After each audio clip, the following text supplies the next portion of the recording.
Hello viewers, আশা করি সবাই ভালো আছেন। তো সেই প্রত্যাশায় আজকে আবারও আপনাদের সামনে নতুন আরও একটি ভিডিও নিয়ে আসলাম।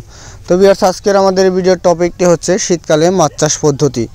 তো অনেক খামারি ভাই আছে যারা শীতকালে মাছ চাষ করতে ভয় পায়, বা অনেকে ভাবে যে শীতকালে মাছ, যেহেতু শীতকালে তুলনামূলক খাবার কম খায়, বা অনেকের ধারণা শীতকালে দেখা যায় মাছ বড় হয় না, খাবার খায় না, বা ভাইরাসে আক্রান্ত হয়ে নষ্ট হয়ে যায়।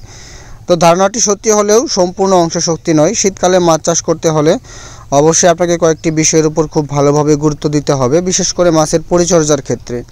আপনার পুকুরে মাছ ভাইরাস হলো কি হলো না সেটা দেখতে হবে না। আপনাকে 15 থেকে 20 দিন অন্তর অন্তর পুকুরে ভাইরাসনাশক ওষুধ, বিভিন্ন মেডিসিন পাওয়া যায়। বিশেষ করে আপনি পরিমাণ মতো পটাশ বা চুন বা লবণ ইত্যাদি প্রয়োগ করতে পারেন, বা বিভিন্ন কোম্পানির ভাইরাসনাশক ওষুধ পাওয়া যায়, তো এগুলো প্রয়োগ করতে পারেন। যেহেতু মাছ চাষ সিজনাল, তো যারা বছরে 2টা কালচার করে থাকে বা 2বার পুকুরে মজুত করে থাকে, তো তারা দেখা যায় শীতকালে মাছ চাষ করে থাকে।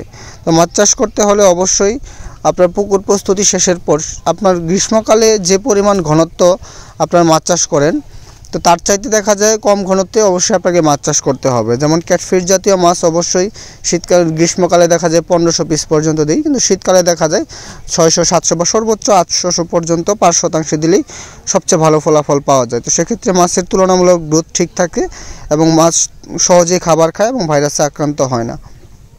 এবং যে কোনো মাছ চাষ করার চাইতে, যেহেতু গ্রীষ্মকাল মাছের জন্য উপযুক্ত সময়, যে কোনো মাছ চাইলে চাষ করা যায়। তো শীতকালে দেখা যায় সবচেয়ে ভালো কয়েকটি মাছের মধ্যে অন্যতম হচ্ছে, যে কয়টি মাছ চাষ করা যায়, দেশি ট্যাংরা মাছ। তো দেশি ট্যাংরা মাছ খুব সহজেই চাষ করা যায়। তো যারা শীতকালে মাছ চাষ করতে ভয় পাচ্ছেন বা মাছ চাষ করতে চান, ভিডিওতে সম্পূর্ণ হয়তো বা কথা বলা সম্ভব হয় না, তো অবশ্যই স্ক্রিনে দেওয়া নাম্বারে আমাদের সাথে কথা বলে মাছ চাষ পদ্ধতি এবং ভালো মানের মাছের পোনা সংগ্রহ করতে পারবেন।